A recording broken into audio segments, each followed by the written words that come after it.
ನಮ್ಮೆಲ್ಲರ ಅಚ್ಚುಮೆಚ್ಚಿನ ನಾಯಕಿ ಸೋನಿಯಾ ಗಾಂಧಿಯವರ ಆಶೀರ್ವಾದದ ಮೇಲೆ ಕಾಂಗ್ರೆಸ್ ಪಕ್ಷದ ಅಧ್ಯಕ್ಷರಾಗಿರ್ತಕ್ಕಂಥ ಶ್ರೀಮಾನ್ ಮಲ್ಲಿಕಾರ್ಜುನ್ ಖರ್ಗೆರವರು ಮತ್ತು ಲೋಕಸಭೆಯಲ್ಲಿ ವಿರೋಧ ಪಕ್ಷದ ನಾಯಕರಾಗಿರ್ತಕ್ಕಂಥ ರಾಹುಲ್ ಗಾಂಧಿಯವರು ಮತ್ತು ಆಲ್ ಇಂಡಿಯಾ ಕಾಂಗ್ರೆಸ್ ಕಮಿಟಿಯ ಪ್ರಧಾನ ಕಾರ್ಯದರ್ಶಿಗಳಾಗಿರ್ತಕ್ಕಂಥ ಪ್ರಿಯಾಂಕಾ ಗಾಂಧಿಯವರು ಮತ್ತು ಸಂಘಟನೆಯ ಪ್ರಧಾನ ಕಾರ್ಯದರ್ಶಿಗಳಾಗಿರ್ತಕ್ಕಂಥ ಕೆ.ಸಿ. ವೇಣುಗೋಪಾಲ್ರವರು ಮತ್ತು ಸುರ್ಜೇವಾಲಾರವರು ಅವರು ಎಲ್ಲ ದೃಷ್ಟಿಕೋನದಿಂದಲೂ ಸಹ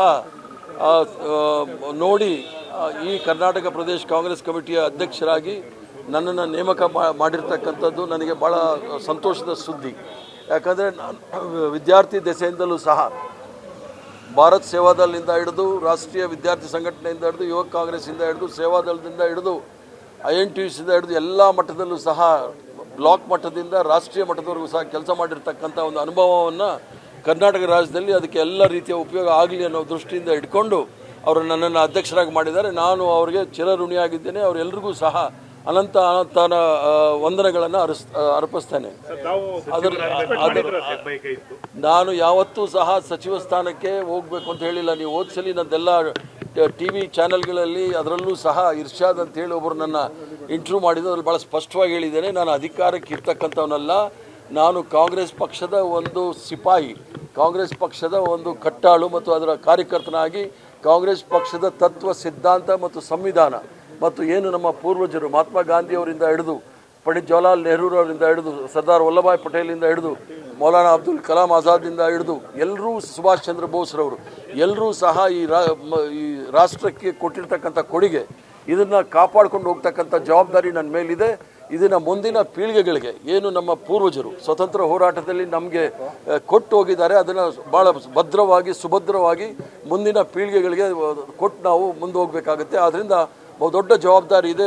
ಏನು ರಾಷ್ಟ್ರ ಕವಲು ದಾರಿಯಲ್ಲಿರೋ ಸಂದರ್ಭದಲ್ಲಿ ಏನು ನಮ್ಮ ಪೂರ್ವಜರು ಈ ರಾಷ್ಟ್ರಕ್ಕೆ ಮತ್ತು ಈ ಜನಸಾಮಾನ್ಯರಿಗೆ ಭಾರತದ ಪರಿಕಲ್ಪನೆಯನ್ನು ಕೊಟ್ಟಿದ್ದಾರೆ ಅದನ್ನು ಭಾಳ ಸುಭದ್ರವಾಗಿ ಅದನ್ನ ಮುಂದಿನ ಪೀಳಿಗೆ ಕೊಡ್ತಕ್ಕಂಥ ಜವಾಬ್ದಾರಿ ನಮ್ಮ ಮುಂದೆ ಇದೆ.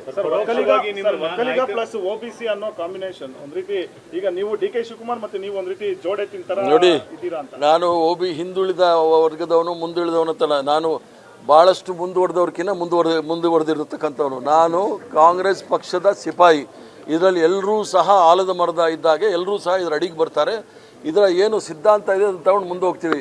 ಶಿವಕುಮಾರ್ ಅವರು ಸಹ ಯುವಕರಿದ್ದಾರೆ, ಸಂಘಟನೆಯಲ್ಲಿ ಕೆಲಸ ಮಾಡಿದ್ದಾರೆ, ಪ್ರದೇಶ ಕಾಂಗ್ರೆಸ್ ಕಮಿಟಿ ಅಧ್ಯಕ್ಷರಾಗಿದ್ದರು, ಈಗ ಮುಖ್ಯಮಂತ್ರಿ ಆಗಿದ್ದಾರೆ. ಜೊತೆಗೆ ಡಾಕ್ಟರ್ ಪರಮೇಶ್ವರ್ ಅವರು ಇದ್ದಾರೆ ಉಪಮುಖ್ಯಮಂತ್ರಿಗಳಾಗಿ. ಎಲ್ಲರೂ ಸಹ ಸೇರಿ ಏನು ನಮ್ಮ ಶ್ರೇಷ್ಠ ನಾಯಕತ್ವ ಇದೆ ಸೋನಿಯಾ ಗಾಂಧಿಯವರು, ಮಲ್ಲಿಕಾರ್ಜುನ್ ಖರ್ಗೆರವರು, ರಾಹುಲ್ ಗಾಂಧಿಯವರು, ಪ್ರಿಯಾಂಕಾ ಗಾಂಧಿಯವರು ಮತ್ತು ವೇಣುಗೋಪಾಲ್ರವರ ನಾಯಕತ್ವದಲ್ಲಿ ರಾಜ್ಯವನ್ನು ಮುಂದೆ ತೆಗೆದುಕೊಂಡು ಹೋಗ್ತಕ್ಕಂಥ ಕೆಲಸವನ್ನು ಮಾಡ್ತಾರೆ.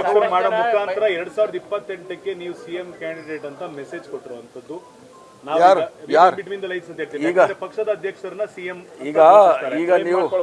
ಈಗ ನೀವೆಲ್ಲ ಹೇಳ್ತಕ್ಕಂಥದ್ದು ಅದು ವಾಟ್ಸಪ್ ಯೂನಿವರ್ಸಿಟಿಯಿಂದ ಬರೋ ಮೆಸೇಜಸ್ಸು. ಈಗ ಇರ್ತಕ್ಕಂಥದ್ದು ನನಗೆ ದೊಡ್ಡ ಜವಾಬ್ದಾರಿ.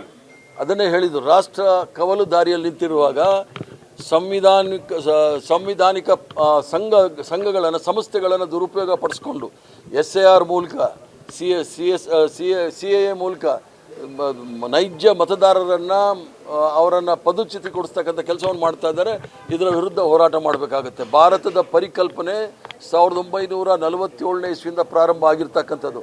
ಇದನ್ನು ಭದ್ರವಾಗಿ ಕಾಪಾಡಬೇಕಾದ್ರೆ ಎಲ್ಲ ಧರ್ಮ ಜಾತಿ ಭಾಷೆಗಳನ್ನೆಲ್ಲ ಒಟ್ಟಿಗೆ ತೆಗೆದುಕೊಂಡು ಹೋಗಬೇಕಾಗುತ್ತೆ. ಅದರ ವಿರುದ್ಧ ಷಡ್ಯಂತ್ರ ಇರೋರನ್ನ ಹೋರಾಟ ಮಾಡಬೇಕಾಗಿದೆ ವಿನಃ ಅಧಿಕಾರ ಮತ್ತು ಪದವಿ ಭಾಳ ಮುಖ್ಯ ಅಲ್ಲ. ಕಾಂಗ್ರೆಸ್ ಪಕ್ಷದ ಸಿದ್ಧಾಂತ, ಕಾಂಗ್ರೆಸ್ ಪಕ್ಷ ಏನು ನಂಬಿಕೆ ಇಟ್ಕೊಂಡಿದೆ ಸಂವಿಧಾನದಲ್ಲಿ, ಇದನ್ನು ತಗೊಂಡು ನಾವು ಮುಂದೆ ಹೋಗಬೇಕು. ಮತ್ತು ಮಹಾತ್ಮ ಗಾಂಧಿಯವರ ಸರ್ವಧರ್ಮ ಸಮಭಾವ ಅದನ್ನು ಮುಂದುವರಿಸ್ಕೊಂಡು ನಾವು ಹೋಗಬೇಕಾಗುತ್ತೆ.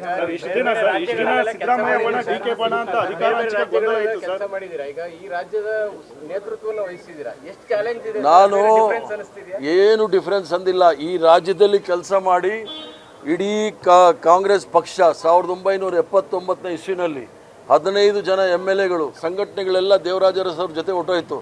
ಆ ಕಾಲದಿಂದ ನಾನು ಕಾಂಗ್ರೆಸ್ ಪಕ್ಷ ಕಟ್ಟಿರೋನು. ಆದ್ದರಿಂದ ಇಲ್ಲಿ ಕಟ್ಟಿ ಇದರ ಅನುಭವವನ್ನು ನಾನು ರಾಷ್ಟ್ರ ಮಟ್ಟಕ್ಕೆ ತೆಗೆದುಕೊಂಡು ಹೋಗಿರೋವನೇ ವಿನಃ ರಾಷ್ಟ್ರ ಮಟ್ಟದ ಅನುಭವ, ಅದರಲ್ಲೂ ಸಹ ಗುಜರಾತ್ ಅನುಭವ ಮಾಡೆಲ್ ಇಲ್ಲಿ ಬೇಕಾಗಿಲ್ಲ. ಕರ್ನಾಟಕ ರಾಜ್ಯದ ಮಾಡೆಲ್ ಬಗ್ಗೆ ನನಗೆ ಹೆಮ್ಮೆ ಇದೆ. ಇದನ್ನು ನಾನು ಪ್ರಯತ್ನ ಮಾಡ್ತೀನಿ, ಇಡೀ ರಾಷ್ಟ್ರಕ್ಕೆ ಅದನ್ನು ಹರಡಿಸ್ಲಿಕ್ಕೆ ಪ್ರಯತ್ನ ಮಾಡ್ತೀನಿ.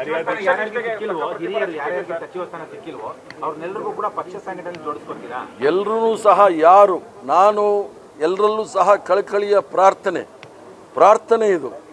ಎಲ್ಲರೂ ಸಹ ಯಾರು ಸರ್ಕಾರದಲ್ಲಿ ಬೇರೆ ಬೇರೆ ಕೆಲಸ ಮಾಡಿದ್ದೀರಿ ನೀವೆಲ್ಲರೂ ಸಹ, ಯಾಕಂದರೆ ನಮ್ಮ ಹೋರಾಟ ಮಾಡ್ತಕ್ಕಂಥದ್ದು ರಾಹುಲ್ ಗಾಂಧಿ ಅವರು ಹೋರಾಟ ಮಾಡ್ತಾ ಇದ್ದಾರೆ, ಮಲ್ಲಿಕಾರ್ಜುನ್ ಖರ್ಗೆ ಸಾಹೇಬರು ಮಾಡ್ತಾ ಇದ್ದಾರೆ, ಸೋನಿಯಾ ಗಾಂಧಿ ಅವರು ಮಾಡ್ತಾ ಇದ್ದಾರೆ, ಪ್ರಿಯಾಂಕಾ ಗಾಂಧಿ ಅವರು ಮಾಡ್ತಾ ಇದ್ದಾರೆ. ನಮ್ಮ ಹೋರಾಟವನ್ನು ಅವ್ರು ಮಾಡುವಾಗ ಅವ್ರಿಗೆ ನಾವು ಶಕ್ತಿ ತುಂಬಬೇಕಾದ್ರೆ ನಾವು ಸಹ ರಸ್ತೆಗಿಳಿದು ಹೋರಾಟ ಮಾಡಬೇಕು. ಯಾರ್ಯಾರಿಗೆ ಅಧಿಕಾರ ಬೇಕು, ಸ್ಥಾನಮಾನ ಬೇಕು, ಅವರೆಲ್ಲ DK ಶಿವಕುಮಾರ್ ಅವ್ರ ಜೊತೆಗೆ ಹೋಗಿ ಯಾರು ಕಾಂಗ್ರೆಸ್ ಪಕ್ಷವನ್ನು ಸದೃಢವಾಗಿ ಬೆಳೆಸಬೇಕು, ಸೋನಿಯಾ ಗಾಂಧಿ ಅವರ ಕೈ ಬಲಪಡಿಸಬೇಕು, ಖರ್ಗೆ ಅವರ ಕೈ ಬಲಪಡಿಸಬೇಕು, ಅವರೆಲ್ಲರೂ ಸಹ ನನ್ನ ಜೊತೆ ಬನ್ನಿ ಅಂತ ಇಷ್ಟೇ ನಾನು ಹೇಳೋದೇ ವಿನಃ ಇದರಲ್ಲಿ ಯಾವುದೇ ಬಣ್ಣ ಇಲ್ಲ. ಇದರಲ್ಲಿ ಇರ್ತಕ್ಕಂಥದ್ದು ಸಂಘಟನೆಯ ಮತ್ತು ಸರ್ಕಾರದ ಈ ಎರಡನ್ನು ಸಹ ಹಂಚಿಕೊಂಡು ಮುಂದೆ ಹೋಗ್ತಾ ಇರ್ತೀವಿ. KPCC ಸಾರಥ್ಯ ವಹಿಸಕ್ಕೆ ಕೆಲವರು ಹಿಂದೇಟ್ ಆಗ್ತಾರೆ, ಎಲ್ಲ ಕ್ಯಾಬಿನೆಟ್ ಒಳಗೆ ಇರಬೇಕು ಅಂತ ಬಯಸ್ತಾರೆ. ಮಂತ್ರಿ ಸ್ಥಾನದ ಕೆಲವರು ಟ್ರೈ ಮಾಡಿದ್ರು ಆಗಿಲ್ಲ ಅಂತ, ಅಂತವ್ರನ್ನೆಲ್ಲ ಹೇಗೆ ವಿಶ್ವಾಸಕ್ಕೆ ತೆಗೆದುಕೊಳ್ತೀವಿ? ನಾನು ನನ್ನ ಪೂರ್ವಜರು ಮಾಡಿರ್ತಕ್ಕಂಥ ಪುಣ್ಯ ಈ ಒಂದು ಅವಕಾಶ, ಒಂದು ಪವಿತ್ರವಾದ ಪಕ್ಷ ಕಾಂಗ್ರೆಸ್ ಪಕ್ಷ. ಯಾಕಂದರೆ ಸಹಸ್ರಾರು ಜನ ಪ್ರಾಣಾರ್ಪಣೆ ಮಾಡಿ ಲಕ್ಷಾಂತರ ಜನ ತ್ಯಾಗ ಮಾಡಿ ಈ ಕಾಂಗ್ರೆಸ್ ಪಕ್ಷವನ್ನು ಸ್ಥಾಪನೆ ಮಾಡಿದ್ದಾರೆ.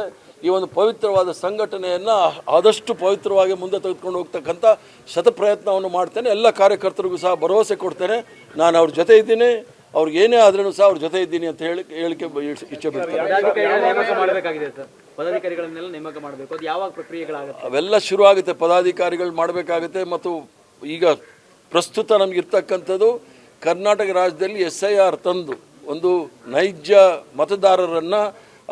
ಮತದಾರರ ಪಟ್ಟಿಯಿಂದ ಕತ್ತರಿ ಹಾಕ್ಲಿಕ್ಕೆ ಪ್ರಯತ್ನ ಮಾಡ್ತಾ ಇದ್ದಾರೆ. ಅದರ ವಿರುದ್ಧ ಹೋರಾಟ ಮಾಡಬೇಕು. ಪದಗ್ರಹಣ ನಾನು ಮೇಲೆ ಸೋನಿಯಾ ಗಾಂಧಿಯವರು, ರಾಹುಲ್ ಗಾಂಧಿಯವರು, ಪ್ರಿಯಾಂಕಾ ಗಾಂಧಿಯವರು, ಖರ್ಗೆ ಸಾಹೇಬರನ್ನ ಡೆಲ್ಲಿನಲ್ಲಿ ಭೇಟಿ ಮಾಡಿ ಆಮೇಲೆ ಬಂದು ಇಲ್ಲಿ ಪದಗ್ರಹಣ ಮಾಡ್ತಾರೆ. ಗ್ಯಾರಂಟಿ ನ್ಯೂಸ್, ಸುದ್ದಿ ಖಚಿತ, ನ್ಯಾಯ ನಿಶ್ಚಿತ.